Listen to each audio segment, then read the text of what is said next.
Fourth Line Hockey Show back at the Pint here. You know, we got a great guest. There's one thing good about people showing up, and, you know, none other than Scott Gomez. Scott, welcome to the Fourth Line Hockey Show. Thank you. Thank you for having me. You know, Scott, you NHL player, lots of great stats, lots of good fun. You know, we're excited to have you here, buddy. Thank you. Good to be here.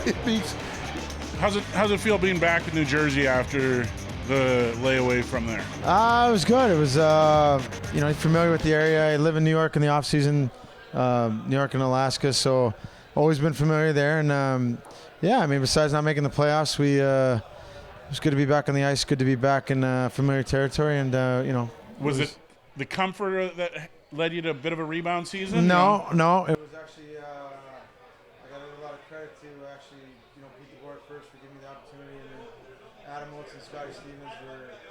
You know, my job is to pass the puck, and I played with guys that. You know, that's if you put me on the probably what you guys would do, fourth line grind and go body try. I'm probably worthless, but it was more of that. I didn't figure out how to play hockey. I think people like to think that, but no, it was just playing the conference and actually playing with Adam Oates as a forward and learning parts of the game that I didn't even think you could still learn at this age. It was awesome. How about that Winnipegger Zajac?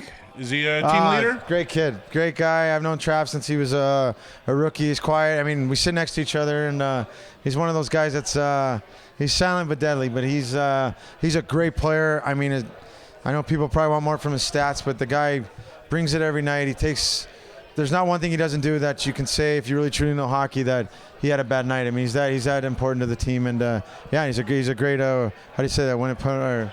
From Winnipeg. We actually like to compare him to Jonathan Toews because they're both from Winnipeg. Yeah. They both have that heart and soul where they don't take a night off. He's a great, like I said, he's a great teammate, and just like you said, if you know the game of hockey, you know that he doesn't take a game off, and even in practice, he sets the example, and yeah, he's a great teammate. Now, Scott, what brings you to Winnipeg today? Like, why are you here? And I heard you going to Rankin Inlet and visit some guys, or? Well, I heard I had an opportunity to be on this show, so that was the first phone. I guess I could drink for free if I talked for 5 minutes, but no, it's yeah, I'm going tomorrow. Fourth Line loves it. Yeah, I'm going tomorrow with. I'm gonna go visit Jordan Tutu up in Rankin, so kind of planned it. Probably the biggest celebrity in Winnipeg is, and if you ask him, is Dougie Orr. It's true.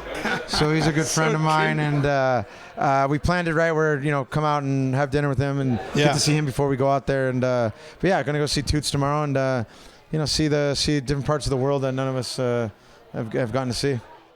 Toots' parents, I remember because my family was in the sporting goods business. They used to send him down to get equipment. His mom was just an awesome person. But I want to ask you the question because, you know, you're an illogical guy to ever make it in the NHL. You know, you're from Alaska. Your nationality background is Mexican. And Colombian. Sorry. Not only. And, you know, when you did make the NHL, people were pretty impressed, and you were like a life story, not only just a kid hockey story. I mean, you know, growing up in Alaska, obviously hockey is a sport where, and one thing about I think people don't realize about Alaska is how diverse it is.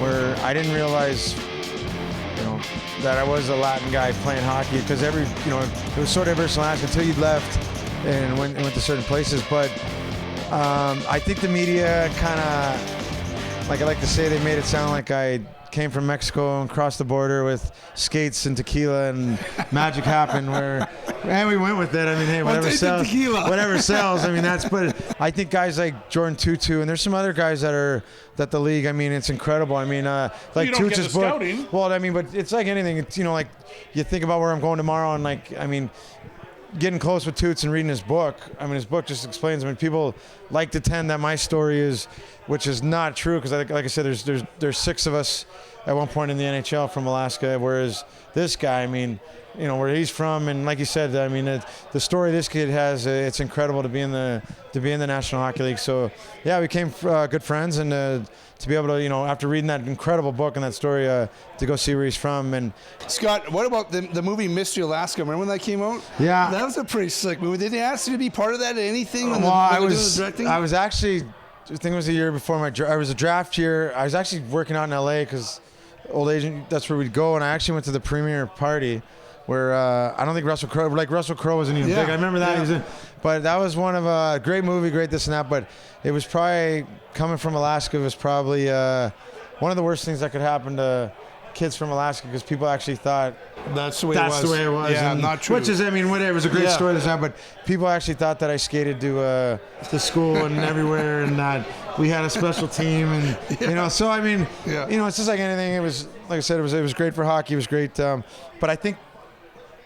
I think in the dub that year, they had we didn't make playoffs. It was my first year in the WHL where you could go to Calgary and try out for roles. I mean, for parts of that. I do remember that. I do remember. There were some Winnipeggers who did some Kelly Crochet, I think. And but I don't think in Mystery Alaska they had. They didn't think Mexicans lived in Mystery Alaska, so there wasn't a part for me, I guess. So, but I didn't go try out or anything. Would you say Slapshot's been deleterious to hockey now that all Americans think that most hockey players are like Reg Dunlop? No, I think actually the story's incredible. I mean, if there's actually a good book about the old WHA. That it explains in the lady and people I got don't that book. And people don't the hockey some, but people don't understand that the rise and fall of the WHA. Some are, but it tells all the credible stories. But people don't realize that a woman actually wrote the screenplay for that. Like, was actually in Charleston. Got to me. I mean, one thing about hockey players. I mean, you know, we know how to have fun. We can talk. You know, I'm sure I'm helping. Her son was. I'm sure I'm helping this show out, but I mean, it's like, you know, like no, we love the personality. The personality. Well, I know that's what I mean, but the personality and stuff. But it's funny how that you know, that story.